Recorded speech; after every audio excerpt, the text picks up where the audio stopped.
Hello बच्चों, how are you? This is the second part of article the का प्रयोग।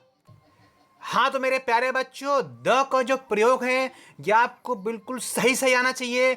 और इसके लिए मैंने काफ़ी अच्छे नियम लिखे हैं। अगर आप इन सब नियमों को ठीक से लर्न कर लेंगे तो आप द की गलती हाई स्कूल इंटर तक भी बिल्कुल नहीं करेंगे, बीए में भी नहीं करेंगे। इंग्लिश में जब भी आप द का प्रयोग करेंगे तो आपसे बिल्कुल भी गलती नहीं होगी।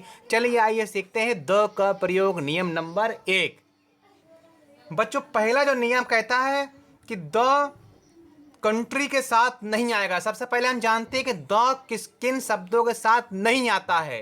तो देखिए बच्चों, द कंट्रीज के नाम के साथ नहीं आएगा। जैसे India, Australia, America, Pakistan, Nepal, Bhutan, Bangladesh आदि जो भी कंट्री, जो भी देशों के नाम है उनके साथ द नहीं आएगा।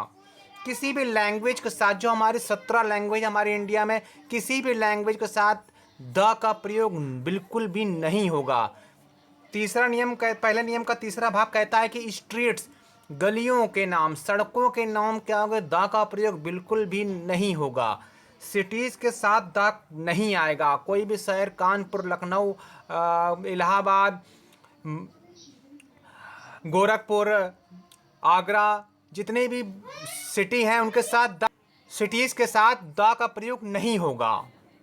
अब बच्चों हम सीखते हैं जिनके साथ द का प्रयोग होगा, जिनके साथ द जरूर आएगा। देखिए, नदियों के नाम जैसे कि गंगा, यमुना, जो रिवर्स नेम उनके साथ द का प्रयोग लगेगा। आर्टिकल द उसमें जरूर लगेगा। हॉली बुक्स, जो हमारी धार्मिक पुस्तकें हैं जैसे गीता, रामायण, बाइबल, कुरान, महाभारता, ऐसी धार्मिक हॉलीज बुक के साथ द का प्रयोग बच्चों जरूर होगा। अब देखिए, जहाँ पर पूरे वर्ग को शो करते हैं,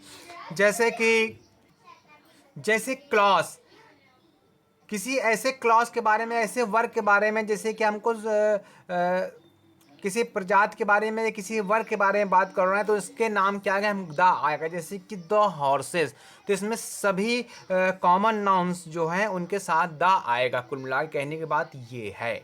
इसके बाद एक चीज़ देख सकते हैं, यहाँ पर मैन और वोमेन के साथ द नहीं आएगा। ये नोट करना है, कभी भी मैन और वोमेन के साथ द नहीं आएगा। जो कॉमन नाउन के साथ द नहीं आएगा। देखिए बच्चों, अगला हमारा पॉइंट है नंबर 4। बच्चों, जो 4 नंबर हमारा है, द का प्रयोग हम पद, वस्तु या जानवर को सूचित करने के लिए करते हैं। जैसे कि द प्रिंसिपल, प्रिंसिपल एक पद है तो उससे पहले द आएगा। The black board, black board कोई वस्तु है, उससे पहले द आएगा। द काउ एनिमल है, उसके पहले जैसे हमने पहले बताया कि एनिमल्स के साथ किसी कोई भी एनिमल्स है उसके पहले द आएगा। देखिए बच्चों, अगला नियम कहता है द का प्रयोग ऐसी वस्तुओं के साथ भी किया जाता है जो दुनिया में अकेली हों। जैसे कि सूरज दुनिया में सिर्फ एक है, पृथ्वी एक है, चंद्रमा एक है, तो इनके नाम से पहले, जैसे कि the sun, the moon, the earth, तो द इनके नाम से पहले जरूर आएगा। कुछ अगला नियम 6 नंबर कहता है कुछ एडजेक्टिव से पहले भी द का प्रयोग होता है। जैसे कि एडजेक्टिव कौन कौन से, जैसे कि पुअर, तो पुअर से पहले गरीब होता है तो द लगा देंगे तो गरीब लोग। रिच से पहले अगर हमने द लगा दिया तो धनी लोग। सिक से पहले हमने द लगा दिया तो बीमार लोग। इस तरह से बच्चों, इनसे आगे द लगाने से इसके अर्थ इस तरह से बन जाते हैं। बच्चों देखिए, 7वां नंबर क्या कहता है, अगर वाक्य में 2 नाउन एक साथ आए तो पहले नाउन से पहले द आता है। जैसे the milk of the cow, यहाँ पर मिल्क और काउ दोनों नाउन है।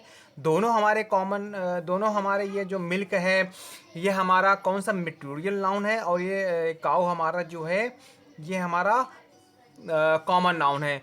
तो पहले नाउन से पहले द आएगा। The milk of this cow, the page of this book. एक चीज़ नोट करिए बच्चों, जो ऑफ हम लगाते हैं, जो इसका का की के लिए अर्थ का प्रयोग होता है। अगर सजीव वस्तुओं के साथ हम का के अर्थ में ले रहे हैं तो अपस्ट्रॉफी एस का प्रयोग करेंगे, जैसे माय फादर्स बुक। और निर्जीव वस्तु के लिए हम अगर करते हैं तो उसके लिए हम ऑफ का प्रयोग करेंगे, जैसे कि the page of this book.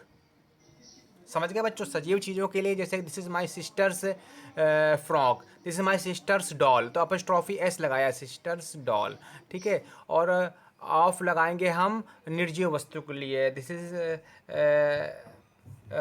This, जैसे कि the milk of this cow, इस तरह से बच्चों। हाँ बच्चों, अब हमारा जो दो नियम और बचे हैं समझ लीजिए। सुपरलेटिव डिग्री, हमने एडजेक्टिव में आपको डिग्रियां पढ़ाई थी, तो हमने जो आपको हमने सुपरलेटिव डिग्री पढ़ाई थी। एक पहली डिग्री थी हमारी, एक हमारी थी कंपेरेटिव डिग्री, दूसरी हमारी थी सुपरलेटिव डिग्री। तो सुपरलेटिव डिग्री के एडजेक्टिव वर्ड से पहले द का प्रयोग होता है, जैसे the fattest boy, the tallest boy, इस तरह से। और काउंटेबल नाउन से पहले प्रयोग से पहले जो काउंटेबल नाउन होते हैं जिनको हम गिन सकते हैं, उनसे पहले ए एन का प्रयोग अगर दोबारा होता है तो दोबारा करने में द लगाते हैं, जैसे कि दिस इज ए पेन, और अगर हमने इसी पेन को दोबारा लिखा तो द पेन इज ओल्ड, तो द लगेगा उसके पहले। ठीक है। एक चीज़ बच्चों और समझाना चाहूँगा, जैसे मेरे पास ये दो पेन है, ये वाला पेन मुझको किसी ने गिफ्ट दिया था, तो this is the pen that my friend gifted me. तो ये जो पेन है, इसके पहले हमने द लगाया, इसको मुझे, ये मेरे लिए बेहद विशेष पेन है। जब कोई चीज़ विशेष होती है तो उसके लिए हम द लगाते हैं। और ये पेंसिल मेरे पास पहले से हैं, तो दिस इज़ अ पेंसिल, तो ये हमारे लिए, इसके पहले हम ए आई एन से इसको करेंगे।